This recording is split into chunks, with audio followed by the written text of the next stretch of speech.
तन समर्पित, मन समर्पित और यह जीवन समर्पित, चाहता हूं देश की धरती तुझे कुछ और भी। विद्यार्थी परिषद में ये गाना गवाया जाता था। मुझे एग्जैक्टली अभी याद नहीं है कि किसका लिखा हुआ है, अगर हमारे अतिथि को याद होगा तो वो बता देंगे। लेकिन इस गान को विद्यार्थी परिषद में घुटवा दिया जाता है। जैसे आपको हर एक तीसरे वाक्य में मिल जाएगा, अरे राष्ट्र की जय चेतना का गान वंदे मातरम। लेकिन आपको हर एक दिन ये भी याद दिलाया जाएगा कि तन समर्पित मन समर्पित। विद्यार्थी परिषद में थे या नहीं मुझे नहीं पता, लेकिन संघ में 40 वर्षों से बने रहे, उसके बाद मुख्यमंत्री बने, फिर प्रधानमंत्री बने। आज देश के कुछ लोग कहते हैं कि 1100 वर्षों के बाद देश को एक हिंदू राजा भी मिला है, कुछ ऐसे लोग भी हैं। कुछ लोग कहते हैं कि देश में पहली बार भारत की सरकार बनी है। कुछ लोग इससे भी आगे निकल जाते हैं, कहते हैं कि 2014 में देश को असली आजादी मिली थी। कुछ लोग हैं जो इसका भी अतिक्रमण कर जाते हैं, कहते हैं कि बहुत काम हुआ है लेकिन अभी बहुत काम होना बाकी है, असली आजादी नहीं मिली है। लेकिन वह व्यक्ति ऐसा है जिसने अपने कारनामों से, कारनामों में थोड़ा सा निगेटिव जो तत्व है वो झलकता है, तो जिन्होंने अपने कार्यों से कुछ तो ऐसा किया है कि एक पूरा युग, before him and after him, कुछ तो ऐसा किया है कि देश के प्रथम प्रधानमंत्री दुर्घटनावश हिंदू जवाहरलाल नेहरू के बाद वह एकमात्र ऐसे प्रधानमंत्री हैं जो लगातार तीसरी बार एक रो में बैठे हैं प्रधानमंत्री की कुर्सी पर। और शायद जब वह यह कुर्सी छोड़ेंगे तो प्रथम प्रधानमंत्री जवाहरलाल नेहरू का रिकॉर्ड भी तोड़ चुके होंगे। इतनी भूमिका से आपको पता चल गया होगा कि आज देश के यशस्वी प्रधानमंत्री नरेंद्र भाई दामोदर दास मोदी का जन्मदिन है। उनको बहुत बहुत बधाई, शुभकामनाएं। लेकिन मैं, आप दाएं चौकटे में जिन अतिथि को देख रहे हैं वह आप जानते हैं कि डॉक्टर अमित सिंह हैं और अंतर्राष्ट्रीय संबंधों के विशेषज्ञ हैं। तो मोदी जी को जन्मदिन की बधाई देने के लिए मैं इनको क्यों बिठाऊंगा, मैं खुद दे दूंगा। उसके लिए नहीं बिठाया, क्योंकि एक और बधाई आई है और वह राष्ट्रपति ट्रंप की तरफ से आई है, जिसमें उन्होंने माय डियर फ्रेंड पहले वाक्य में लिखा और उसके बाद फर्स्ट नेम से संबोधित करने की जो अमेरिकी रवायत है। और इस पर देखिए प्लीज, हमारे कुछ भारतीय बंधु लोग गुस्साएंगे नहीं। उन्होंने लिखा है, नरेंद्र आपने बड़ा योगदान दिया है रूस और यूक्रेन की युद्ध को खत्म करवाने में। अब पता नहीं युद्ध कैसे खत्म हो गया है, प्रोसेस में है, खत्म हो ही जाएगा। तो आज यह जो आया और उसके बाद प्रधानमंत्री नरेंद्र मोदी ने जो रिप्लाई दिया है माय डियर फ्रेंड ट्रंप कह के, तो पहला सवाल सीधे अमित जी से। अमित जी, आपका बहुत बहुत स्वागत है व्यालोकवाणी में। हम दरअसल इस तरह की कोई औपचारिकता करते नहीं है, लेकिन खैर आपका बहुत बहुत स्वागत, आपका आभार, धन्यवाद। धन्यवाद व्यालोक जी, आपके दर्शकों को मेरा नमस्कार और हमारे देश के यशस्वी प्रधानमंत्री को भी बहुत बहुत जन्म दिवस की शुभकामनाएं। मैं एक सवाल सीधा जानना चाह रहा हूँ, ये हो क्या रहा है? ये दोनों बुढ़ऊ मिलके आपस में खेल क्या कर रहे हैं? मतलब तुम्ही से मोहब्बत, तुम्ही से लड़ाई, ना रहा जाए ना सहा जाए। ट्रंप को हो क्या गया है? नरेंद्र फर्स्ट नेम संबोधन, हालांकि प्रधानमंत्री मोदी भी करते रहे हैं, Barack my dear friend, Barack my dear friend Donald, इस तरह की भाषा वो इस्तेमाल करते रहे। लेकिन ये ट्रंप को क्या हुआ है, मोदी जी को क्या हुआ है, और इस पूरे वैश्विक राजनीति को क्या हुआ है?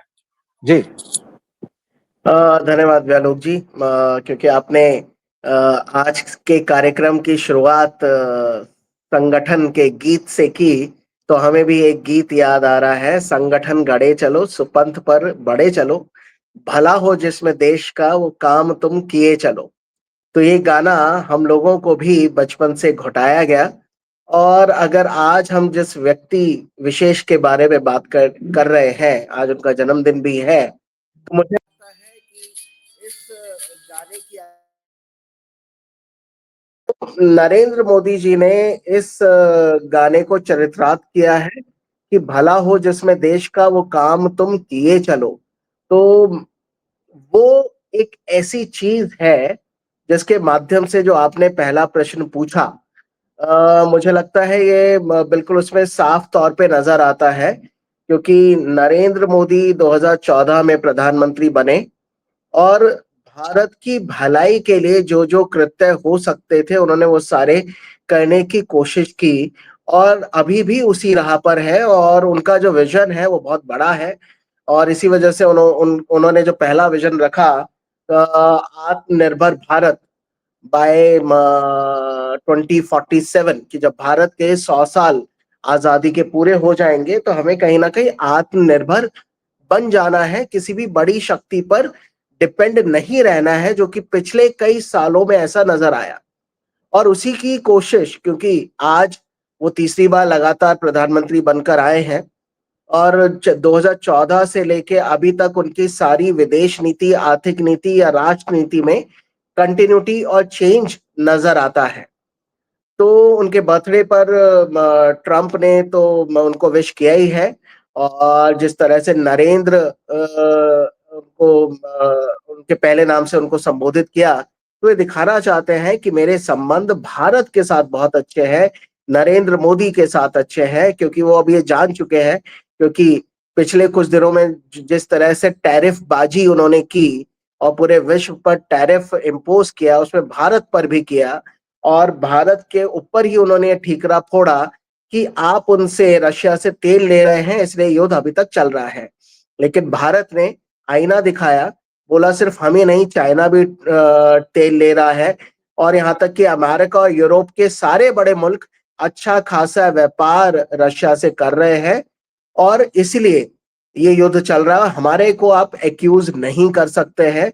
दूसरी तरफ हम लोगों ने चाइना से भी रिश्ता सुधारा, ब्रिक्स में भी जाकर हमने अच्छे खासे ऐलान किए, गठजोड़ बनाया, एससीओ की मीटिंग में भी हमने किसी भी तरह के सिंबलिज्म की कमी नहीं छोड़ी, जिसमें अमेरिका को ये जता दिया गया कि आपके टैरिफ की हमें कोई परवाह ही नहीं है।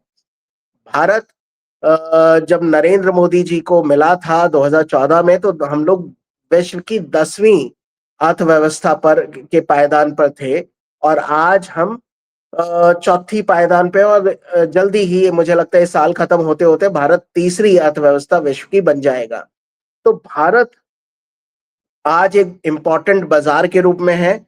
हमें दूसरे देशों की जरूरत है, लेकिन उससे ज्यादा ये बड़े मुल्कों को भी भारत के बाजार की जरूरत है। और आज जिस तरह से startup India, stand up India और मेक इन इंडिया के जो सारे प्रकल्प चल रहे हैं, उससे भारत ने बहुत ख्याति प्राप्त की है।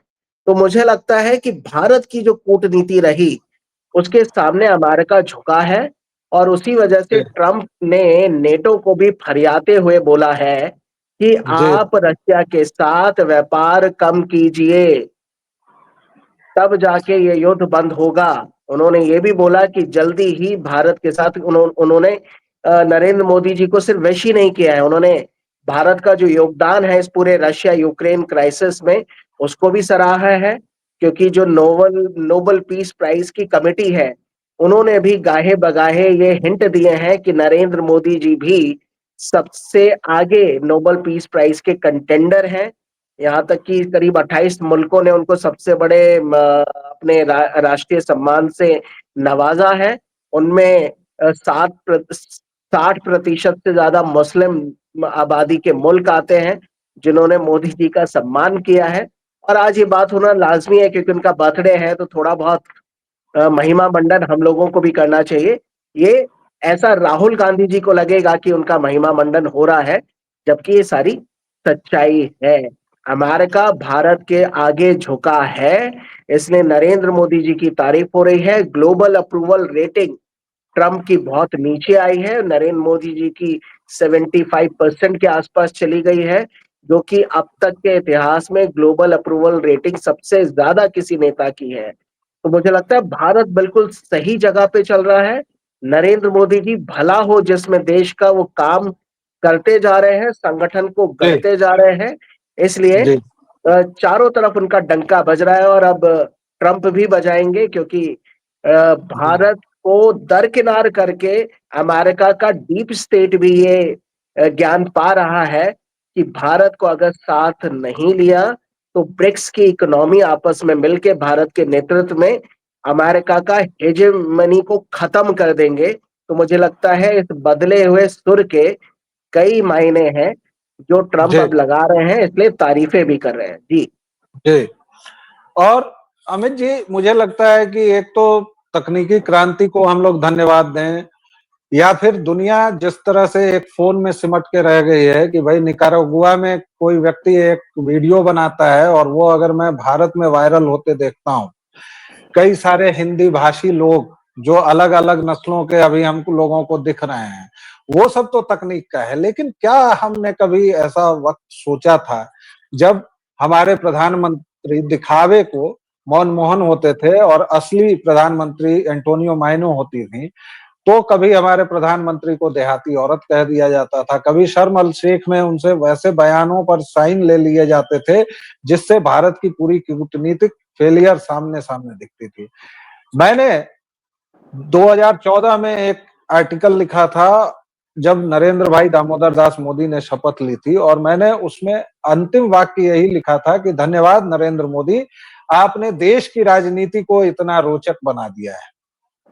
लेकिन धन्यवाद नरेंद्र मोदी कि आपने विश्व की राजनीति को इतना रोचक बना दिया। कमाल है, जिसे उसके देश में मौत का सौदागर और पता नहीं बूचर और क्या क्या कहा गया, मोहम्मदवादियों के कत्ल के लिए जिम्मेदार ठहराया गया, उस व्यक्ति को 23 राष्ट्र जो अपना राष्ट्रीय सम्मान देते हैं, उसमें से अधिसंख्य मुस्लिम राष्ट्र हैं, और वो कन्वर्टेड वाले नहीं है जो भारत में, पाकिस्तान में, बांग्लादेश में है, जो क्योंकि यहाँ के तो 99.9% कन्वर्टेड है। तो ये जो एक फर्क आया है उसमें, और अभी पाकिस्तान के एक जनरल ने भी स्वीकार कर लिया कि भाई नरेंद्र मोदी ने साफ साफ दखल देने से मना कर दिया था। इन सभी बातों के आलोक में क्या आपको लगता है कि भारत और अमेरिका के बीच जल्द ही कोई डील होने वाली है? क्या ट्रंप अपने टैरिफ के फैसले को पीछे लेंगे? क्या वह इसी की भूमिका बना रहे हैं ताकि फेस सेविंग हो जाए और एक इज्जत बचाने वाली राह निकल आए? जी, वैलोक जी आपने बिल्कुल सही तरफ इशारा किया है क्योंकि ट्रंप जो है अब फेस सेविंग में लग गए हैं क्योंकि उन्होंने ये रियलाइज कर लिया है कि अगर उनको विश्व में अमेरिका की हेजेमनी को बनाए रखना है तो ऐसे में भारत को उनको अपने पाले में लाना ही पड़ेगा और भारत के साथ संबंध सुधारने पड़ेंगे क्योंकि भारत ने नरेंद्र मोदी जी के नेतृत्व में कभी भी हल्के पने की अंतर्राष्ट्रीय राजनीति नहीं की। जब ट्रंप इतने सारे आरोप प्रत्यारोप लगा रहे थे, टैरिफ पे टैरिफ लगा रहे थे, तब नरेंद्र मोदी सिर्फ तारीखों का इंतजार कर रहे थे। जो हमारे सनी देओल का डायलॉग भी है ना, तारीख पे तारीख, और उधर से टैरिफ पे टैरिफ चल रहा था। तो ये तारीख का इंतजार कर रहे थे कि सही में समय आएगा और आपको जवाब मिल जाएगा और आप फिर से हमारे साथ आएंगे। तो मुझे लगता है अब ट्रंप ने रियलाइज कर लिया है। उनके जितने भी फॉरेन पॉलिसी एनालिस्ट हैं, यहाँ तक कि उनके विरोधी भी हैं, उनकी बहुत ट्रंप का क्रिटिसिज्म हुआ और उन्होंने बताया कि भारत जिस तरह से शंघाई कोऑपरेशन ऑर्गेनाइजेशन में मूव कर रहा है, ब्रिक्स के माध्यम से मैनिपुलेट कर रहा है अंतरराष्ट्रीय आर्थिक व्यवस्था को, अगर भारत, रशिया और चीन ऐसा करने में सफल हो गए तो डॉलर की हेजेमनी, अमेरिका की हेजेमनी कहीं ना कहीं खतरे में पड़ जाएगी। तो भारत को प्यार करके, दुलार करके वापस अपने खेमे में लाया जाए, तभी ही अमेरिका का भी भला होगा। इसलिए वो फेस सेविंग स्कीम है और ये बात बिल्कुल ठीक है क्योंकि हमारे देश में भी मंत्रियों ने कई बार इशारों इशारों में बोल दिया है कि बाय नवंबर हम अमेरिका के साथ एफटीए पर साइन कर लेंगे और वो एफटीए लेवल प्लेइंग फील्ड होगा। अमेरिका की टैरिफबाजी भारत के खिलाफ बंद हो जाएगी और एक ट्रेड डेफिसिट और लेवल प्लेइंग फील्ड खड़ी होगी जिससे भारत और अमेरिका दोनों का ही भला होगा। आपने पाकिस्तान की भी बात कही तो कहीं ना कहीं दोबारा से हमारे देश का जो अपोजिशन है उसको मिर्चे लगना काफी लाजमी सी बात है क्योंकि पुराने दो चार प्रधानमंत्री ऐसे थे जो रिमोट कंट्रोल से करते चलते थे या मनमोहन जी को मनमोहन सिंह बोला जाता था। यहाँ तक कि उस समय मैं डिफेंस रिलेटेड थिंक टैंक में भी काम करता था। तो उस समय भी कई बार भरी कॉन्फ्रेंस में लोग बोल देते थे कॉन्फ्रेंस शुरू होने से पहले कि please keep your mobile phone on Manmohan Singh mode, यानी फोन को साइलेंट कर लीजिए। तो मनमोहन जी के बाद मोदी जी जब आए हैं तो उन्होंने विश्व राजनीति को नई दशा दी है और उसकी राजनीति में लीड करते हुए नजर आए हैं, और इसलिए सारी चीजें बदली हैं और आने वाले टाइम में बदलती हुई भी नजर आएंगी। और जो हमने ऑपरेशन सिंदूर के दौरान नरेंद्र मोदी जी ने साफ तौर पे बोला था कि किसी भी तीसरी ताकत का इंटरवेंशन नहीं था, भारत ने अपने टर्म्स और कंडीशन पर सीज फायर किया, वो उस बात को पर भी मोहर लग गई क्योंकि पाकिस्तान के foreign minister deputy prime minister Ishaq Dar ने अल जजीरा को दिए हुए इंटरव्यू में इस बात को स्वीकारा। अल जजीरा पर दिया हुआ इंटरव्यू मुस्लिम देशों की नजरों में मैनिपुलेटेड नहीं हो सकता है क्योंकि वो इन्हीं देशों का पैरोकार है अल जजीरा। तो इसलिए उस पर साफ तौर पे बोला कि भारत ने किसी भी तीसरे विश्व के बिचौलिएपन को मना कर दिया है और अपने टर्म्स एंड कंडीशन पर सीज फायर हुआ, और बार बार बोला कि ये बायलैटरल मुद्दा है और द्विपक्षीय तरीके से ही इसको सुलझाया जाएगा। तो मुझे लगता है देश का जो अपोजिशन है, जो हमारे तथा कथित युवराज हैं, 55 साल के बुढ़े राहुल गांधी, जो ये बोलते थे नरेंद्र सरेंडर, ये जो बात उन्होंने कही कि ट्रंप ने बोला और उन्होंने सरेंडर कर दिया, तो मुझे लगता है अब अपनी बात को कैसे ये लोग निगलेंगे वो भी देखा जाएगा। लेकिन पाकिस्तान के डिप्टी प्राइम मिनिस्टर ने ये तय कर दिया कि नहीं, भारत ने हमारे रिक्वेस्ट पे, हमारे कहने पर, हमारे निवेदन पर, अपनी टर्म्स एंड कंडीशन पर ऑपरेशन सिंदूर को स्थगित किया। उसमें अमेरिका का कोई रोल नहीं था, कोई मध्यस्थता नहीं थी। तो मुझे लगता है बड़ा अच्छे तरीके से भारत की विदेश नीति चल रही है, और यही नेतृत्व अगर कंटिन्यू रहा तो भारत बहुत ही जल्द विश्व गुरु बन जाएगा। 2047 तक हमारा जो लक्ष्य है आत्मनिर्भर भारत बाने बनाने का, पाने का, वो पूरा होगा ही, बशर्ते नरेंद्र मोदी जैसे नेता भारत पर काबिज रहे।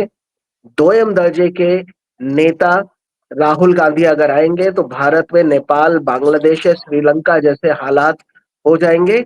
और मुझे लगता है भारत का प्रबुद्ध वर्ग ये बहुत जानता है, इसलिए वो लफबाजियों पर नहीं जाता, वो अच्छी राजनीति को लगातार चुन रहा है और उसी के साथ आगे बढ़ेगा। जी जी, आपने जितने विस्तार से भारत और अमेरिका के संबंध और ये जो ट्विटरबाजी चल रही है उसमें, हालांकि ट्रंप ने फोन भी किया था, फोन पर बातें हुई हैं, तो दर्शकों श्रोताओं एक बार फिर से यशस्वी प्रधानमंत्री को उनके 75वें जन्म दिवस पर इसको क्या कहते हैं, डायमंड जुबली, यस, उनके डायमंड जुबली पर बहुत बहुत बधाई, शुभकामनाएं। आप ऐसे ही 25 साल और अधिक जिए और 25 साल तक बने ही रहिए प्रधानमंत्री। मूंग कादो कोदो वोदो जो भी कूटना है सब राहुलवा उलवा के देह पर कूटते रहिए, खूब जिंदा रहिए, खूब यशस्वी रहिए और ऐसे ही विरोधियों को जलाते रहिए, यही हमारी ईश्वर से कामना है। दर्शकों श्रोताओं, आपने ये चर्चा सुनी। अमित जी से मैं बार बार आपसे पूछता हूँ कि आप किस और खास विषय पर सुनना चाहेंगे, प्लीज हमें कमेंट में बताइए। कुछ लोग बताते हैं, कई लोग नहीं बताते हैं, और व्यालोक वाणी पर लाइक, शेयर और सब्सक्राइब की कृपा बताते रहिए। अमित जी, अगर कोई विषय छूट गया हो, आप उसे अंतिम कंक्लूडिंग रिमार्क के तौर पर कहना चाह रहे हो तो प्लीज। नहीं, मैं भी आपके साथ जुड़ना चाहूंगा और नरेंद्र मोदी जी के साथ साथ उनके नेतृत्व में देश के उज्जवल भविष्य की कामना करना चाहूंगा और उनको बहुत बहुत बधाई और शुभकामनाएं देना चाहूंगा, बल्कि पूरे देश को बधाई और शुभकामनाएं कि भारत सही हाथों में है। जी, धन्यवाद। तो दर्शकों, दीजिए हम लोगों को इजाजत, मुझे और अमित जी को। एक छोटे विराम के बाद फिर हाजिर होंगे, तब तक के लिए जय जय सिया राम।